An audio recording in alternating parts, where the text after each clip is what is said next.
Hello दोस्तों, स्वागत है आपका मेरी नई कहानी में। मैं 27 साल की हो चुकी थी, पर मेरी शादी नहीं हो पाई थी। हमारे घर पर एक लड़का किराए पर रहने आया। उसे देखते ही मेरे मन में एक अजीब सी हलचल होने लगी। एक रात मेरे घर पर कोई भी नहीं था। तभी मैं बहाने से उसके घर चली गई, पर उसके लैपटॉप पर नजर पड़ते ही मैं घबरा गई। वह भी अचानक घबरा गया और मुझे अपने पास बैठने को कहा। दोस्तों, ऐसी रोचक कहानियां सुनने के लिए चैनल को सब्सक्राइब करें। आज मेरी चचेरी बहन की शादी थी। घर में बहुत चहल पहल थी। सब लोग भाग भाग कर काम कर रहे थे। काफी सारे मेहमान आए हुए थे। तभी मेरी सहेली मेरे कमरे में आ गई। कहने लगी, शीला की भी शादी हो गई। वह तो तुझसे 5 साल छोटी है। तेरी चाची ने अपनी दोनों बेटियों की शादी करवा दी, पर तुझे घर पर ही बैठा रखा है। रेखा, तू 27 साल की हो गई है। अब धीरे धीरे उम्र भी आगे बढ़ रही है। मुझे नहीं लगता तेरी चाची तेरी शादी करवाएंगी। शादी में तू किसी अच्छे लड़के से बात क्यों नहीं करती? मेरे सहेले की ये बात सुनकर मैं उदास हो गई। मेरी सहेली के तो 2 बच्चे भी हो गए थे और मैं अब तक कुंवारी थी। अगर मेरे मम्मी पापा जिंदा होते तो अब तक मेरी शादी हो चुकी होती। मेरा भी अपना घर होता, बच्चे होते, और मेरी मम्मी पापा के गुजर जाने के बाद चाचा चाची मुझे अपने साथ ले आए थे। उसके बाद से घर के सारे काम की जिम्मेदारी मुझ पर डाल दी गई थी। उनकी बेटियां आराम से रहती थी, पढ़ाई लिखाई करती, पर मेरी पढ़ाई तो इंटर के बाद ही छूट गई थी। मैं कॉलेज नहीं जा सकी। अगर कॉलेज जाती तो शायद कहीं नौकरी भी लग जाती। यूं घर पर बैठकर सबकी जिम्मेदारी नहीं उठानी पड़ती। मैंने नौकरी ढूंढने की कोशिश भी की थी, पर कहीं कुछ नहीं मिला। मैं तैयार होने लगी। आईने में खुद को देखा तो मन में यही सवाल था कि क्या भी कोई मुझे पसंद करेगा? मेरी सहेली मेरे पीछे आ गई। कहने लगी, तू अपना मन छोटा मत कर। मेरी सलाह मान, मुझे पूरा यकीन है तेरी चाची तेरी शादी नहीं करवाएंगी। यूं ही तुझसे घर का सारा काम करवाती रहेगी। उनका तो कोई बेटा नहीं है। बुढ़ापे में तुझे इशारा बनाएगी। तेरी चाची दहेज पर एक भी पैसा खर्च नहीं करेगी। मेरी सहेली की बात मुझे सही लगने लगी। मैंने कहा, ये सब मेरी किस्मत है। उसने कहा, तू अपनी किस्मत बदल सकती है। बस तुझे अपनी बातों और व्यवहार से किसी मर्द का दिल जीतना होगा। मैंने कहा, मैंने ये सब भी नहीं किया। उसने कहा, तू सीख जाएगी। ये सब अंदर से ही आता है। मेरा पति भी शादी के बाद मुझ पर ध्यान नहीं देता, इसलिए मैंने भी अपने लिए सारा ढूंढ लिया।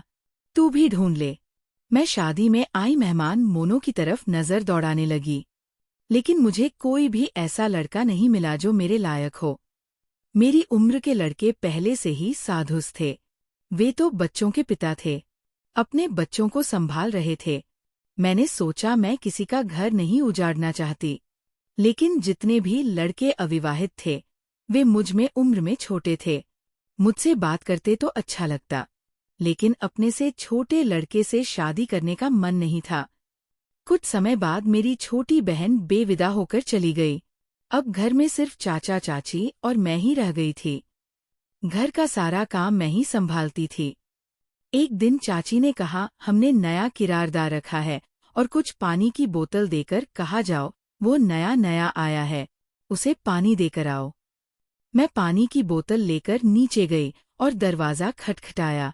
जब किराएदार ने दरवाज़ा खोला तो उसे देखकर मैं हैरान रह गई। वह काफी हैंडसम था। मैं उसे देखते ही कुछ पल के लिए चुप रह गई। उसने पूछा, क्या बात है?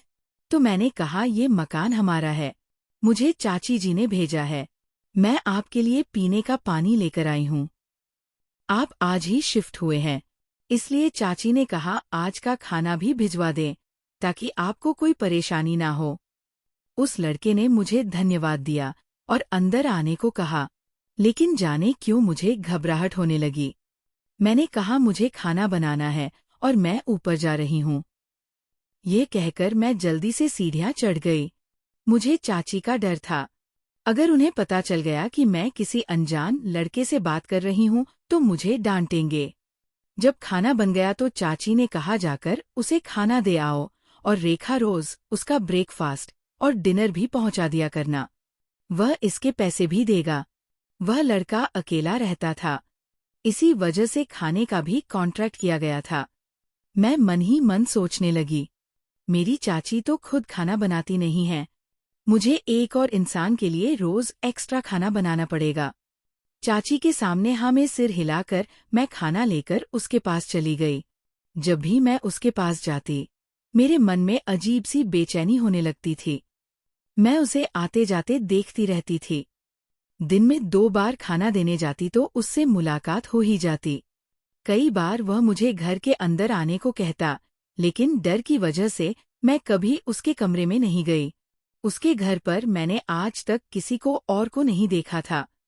शायद वो सच में अकेला ही रहता था। कभी कभी वो तेज आवाजों में गाने चला देता जो ऊपर तक सुनाई देते थे, और कभी कभी उसके घर के बाहर खाली बोतलें दिख जाती थी। वह अपनी ही दुनिया में रहता था। मुझे नहीं पता वो कहाँ काम करता था। एक दिन मैंने अपने चहेली गीता को उस लड़के के बारे में बताया, तो गीता ने कहा, उसे अपने करीब लाने की कोशिश कर। मैं तुझे बताऊंगी लड़के कैसे प्रभावित होते हैं। उसकी बात सुनकर मैं डर गई और कहा, गीता, मुझे ऐसे तरीके मत बताना। उसने कहा, तेरी भी तो अपनी जरूरतें हैं। कोई तो होगा जो तुझे समझे। तेरी चाची तुझे सारी जिंदगी घर के काम कराने के लिए ही रखेगी। उसकी बातें सुनकर मैं चुपचाप घर आ गई, लेकिन उसकी कही बातें मेरे दिमाग में घूमती रही। एक दिन चाची ने मुझे घर बुलाकर कहा, आज हमें एक शादी में बाहर जा रहे हैं, कल सुबह तक लौटेंगे। तुम नीचे जाकर मनोज को खाना पहुंचा देना, भूलना मत। मैंने कहा, जैसा आप कही चाची जी। बाद में मैंने अपने लिए और मनोज के लिए खाना बनाया। फिर सोचा बे जाकर दे आती हूँ। जाने क्यों उस दिन मेरे दिल में अजीब सी घबराहट थी। घर में मैं बिल्कुल अकेली थी। आज चाची चाचा दोनों नहीं थे। मुझे लगा ये ऐसा ही मौका है। गीता की बातें फिर से याद आने लगी। मैंने सोचा मैं यूं ही कब तक अकेले रहूंगी। इसी सोच में मैंने उसके घर की एक्स्ट्रा चाबी ले ली और बाहर से ही दरवाजा खोल दिया। मैं चुपचाप उसके घर में चली गई और उसे चौंकाना चाहती थी, लेकिन मुझे अंदाजा नहीं था कि मुझे खुद हैरान होना पड़ेगा। घर में अंधेरा था। मुझे लगा शायद वो बाहर गया होगा। तभी मैंने उसके कमरे से हल्की सी रोशनी देखी। जब मैं कमरे के पास पहुंची तो लाइट बंद थी। शायद लैपटॉप की रोशनी थी और कुछ आवाजें आ रही थी, जिसे सुनकर मैं घबरा गई। मैं सोचने लगी, ये क्या कर रहा होगा? बिना सोचे समझे मैं कमरे में चली गई और लाइट जला दी। सामने का दृश्य देखकर मैं सन रह गई। वह भी एकदम घबरा गया और खुद को संभालने की कोशिश करने लगा। मेरी नज़र उसके लैपटॉप पर गई। मैं वही खड़ी रह गई। मुझे यकीन नहीं हो रहा था। मैंने मन ही मन खुद को दोष दिया कि मुझे पहले दरवाजा खटखटाना चाहिए था। मैं गलत समय पर आ गई। वह मेरी तरफ देख रहा था। फिर उसने जल्दी से लैपटॉप बंद कर दिया। मेरा गला सूख गया था और मैं बोल नहीं पा रही थी। वह अकलाते हुए बोला, तुम यहाँ क्या कर रही हो? मैंने कहा, मैं तो रोज इसी समय खाना देने आती हूँ। उसने कहा, तुम रोज दरवाजा खटखटाती हो, आज ऐसे कैसे आ गई? मैंने कहा, बाहर अंधेरा था, मुझे लगा कहीं तुम सो तो नहीं रही। क्या तबीयत तो ठीक है, इसलिए आचा अभी से दरवाजा खोल दिया। आज चाचा चाचे भी घर पर नहीं है, अगर तुम्हें कुछ हो जाए तो मुझ पर मुसीबत आ जाएगी।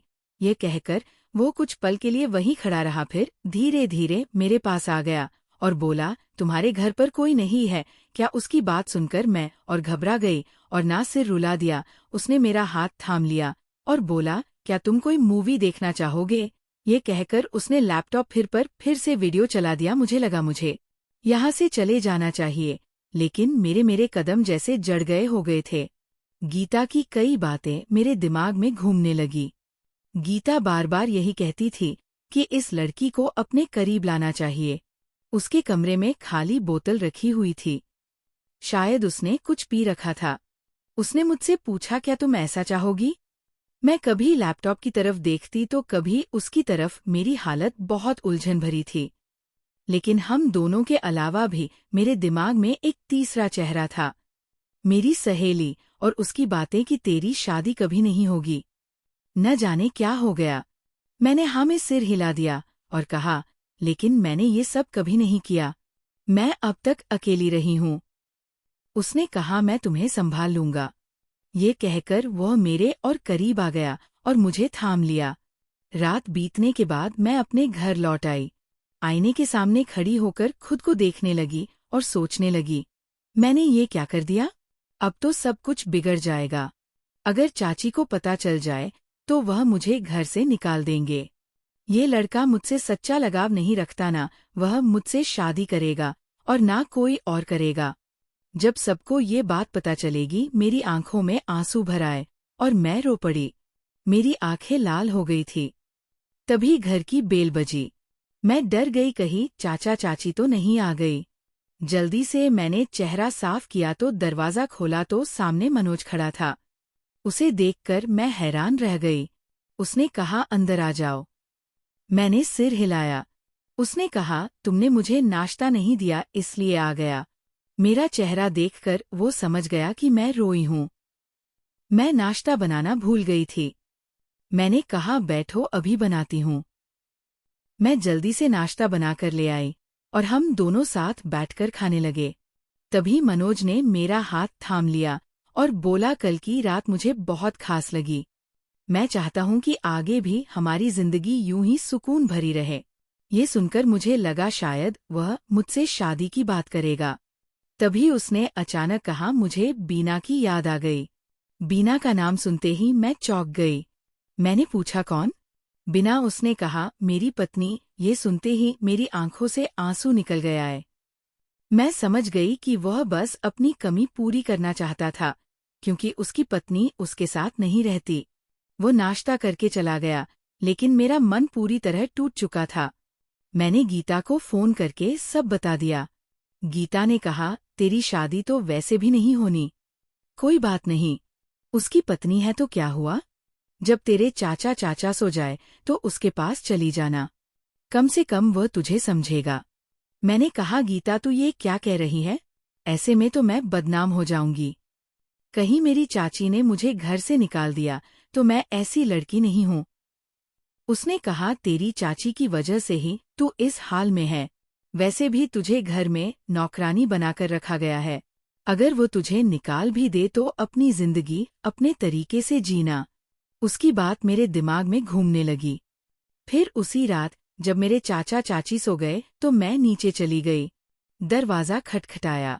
मनोज ने दरवाज़ा खोला। मुझे देखते ही उसके चेहरे पर मुस्कान आ गई।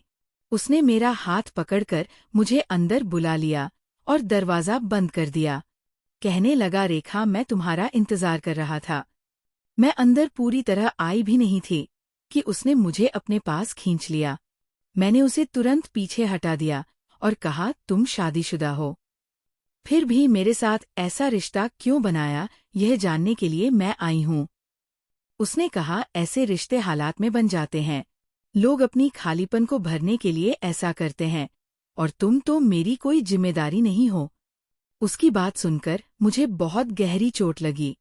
मैं वहां से जाने लगी और कहा, मनोज, मैं ये सब आगे नहीं कर सकती। उसने मुझे रोकने की कोशिश की, लेकिन मैं नहीं रुकी और अपने घर वापस आ गई। उस रात मुझे बिल्कुल नींद नहीं आई। मैं करवट बदलती रही और बार बार मनोज के बारे में सोचती रही।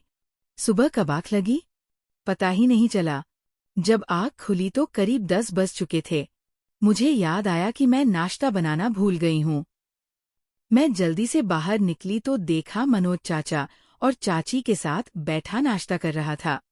उन्हें देखकर मैंने कहा, चाची, आपने मुझे क्यों नहीं उठाया? मेरी तबीयत ठीक नहीं थी, इसलिए नींद खुल नहीं पाई। चाची मुस्कुराई और बोली, बेटा, ये मनोज तेरा रिश्ता मांगने आया है। मैं रानी से चाची की तरफ देखने लगी। चाची ने बताया कि मनोज मेरे मामा का बेटा है। उसकी पत्नी वीना की मृत्यु के बाद वह बिल्कुल टूट गया था, इसलिए मामा जी ने उसे यहाँ भेज दिया ताकि वह फिर से सामान्य जीवन जी सके। मैंने उसे किराएदार बनाकर इसलिए रखा ताकि तुम दोनों के बीच रिश्ता बन सके। इसलिए 2 वक्त का खाना तेरे हाथ से ही भिजवाया जाता था। पर मनोज को तो पसंद आ गई है। हम धूमधाम से तुम दोनों की शादी करेंगे। ये सुनकर मैं सबकी तरफ देखती रह गई। मेरे दिल की मुराद पूरी होने वाली थी। मनोज ने मेरी तरफ देखकर कहा, हमें अभी बहुत सारी तैयारी करनी है। मैं खुशी से अपने कमरे में भाग गई और भगवान को धन्यवाद किया। और इस तरह की एक किराएदार मेरी जिंदगी का हमसफर बन गया। दोस्तों, कहानी कैसी लगी? अगर अच्छी लगी हो तो चैनल को सब्सक्राइब जरूर करें। और हमारी कहानी आपको कैसी लगी ये कमेंट करके जरूर बताना। धन्यवाद दोस्तों।